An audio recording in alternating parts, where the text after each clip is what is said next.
അറിയോ? ഇതൊന്ന് കണ്ടു നോക്ക്.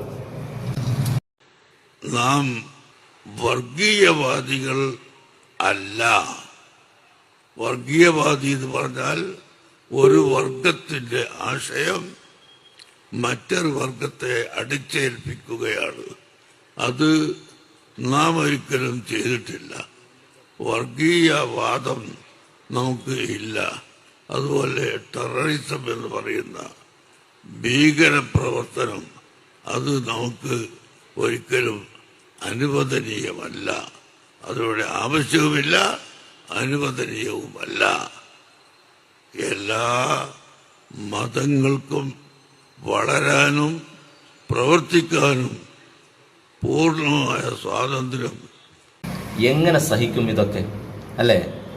അതായത് എങ്ങനെ മനുഷ്യരെ സ്നേഹിക്കാം, എങ്ങനെ മനുഷ്യരോടൊപ്പം ചേർന്ന് നിൽക്കാം, ജാതി മത വ്യത്യാസമില്ലാതെ, മതവിവേചനങ്ങളും വംശീയ വിവേചനങ്ങളുമില്ലാതെ മനുഷ്യരുടെ ഹൃദയത്തിൻ്റെ ഉള്ളിലുള്ള വേദനകൾ തൊട്ടറിഞ്ഞുകൊണ്ട്, സങ്കടങ്ങൾ തിരിച്ചറിഞ്ഞുകൊണ്ട് മനുഷ്യരോടൊപ്പം എങ്ങനെ ചേർന്ന് നിൽക്കാം എന്ന് തുടങ്ങുന്ന മനുഷ്യ സ്നേഹത്തെയും മാനുഷിക പരിഗണനയും ഒരു വലിയ ജനസഞ്ചയത്തിന്, അതായത് പതിനായിരക്കണക്കിന് വരുന്ന, ലക്ഷക്കണക്കിന് വരുന്ന ഒരു വലിയ ജനസമൂഹത്തെ മഹാനായ കാന്തപുരം ഉസ്താദ് മനുഷ്യസ്നേഹം പഠിപ്പിച്ചു കൊടുത്തുകൊണ്ട് പാകപ്പെടുത്തിയെടുക്കുന്ന സുന്ദരമായ ഒരു കാഴ്ചയാണ് നമ്മൾ ഈ വീഡിയോയിലൂടെ കണ്ടത്. ഇതെങ്ങനെ ഇവർക്ക് ദഹിക്കുമെന്നുള്ളതാണ്.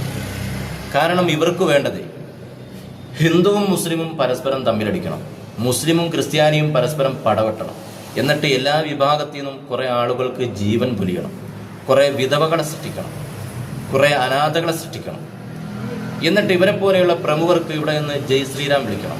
ഇതല്ലാതെ സമൂഹത്തിന് എന്ത് സന്ദേശമാണ് ഇവർ കൊടുക്കുന്നത്? ഇതല്ലാതെ സമൂഹത്തിനോ രാജ്യത്തിനോ എന്ത് ഉപകാരമാണ് ഇവരെ കൊണ്ട് കിട്ടുന്നത്?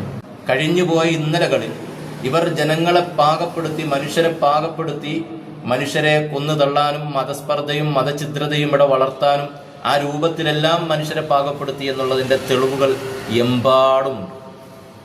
അപ്പോൾ ഇവരെല്ലാം ഇന്നും എന്നും എപ്പോഴും ആഗ്രഹിക്കുന്നത് ഇവിടെ ഹിന്ദുവും മുസ്ലിമും തമ്മിലടിച്ച് ഇങ്ങനെ മുന്നോട്ട് പോവുക എന്നുള്ളതാണ്. എന്നാൽ മഹാനായ കാന്തപുരം ഉസ്താദ് അടക്കമുള്ള ആളുകൾ, ഈ രാജ്യത്തെ സ്നേഹിക്കുന്നവർ, ഈ രാജ്യത്തെ വളരെ കരുതലോടുകൂടെ കാണുന്നവർ, ഇവിടെ എന്നും മനുഷ്യർ ജാതി മത വ്യത്യാസമില്ലാതെ സ്നേഹത്തോടുകൂടെ കഴിയണമെന്നുള്ളതാണ്.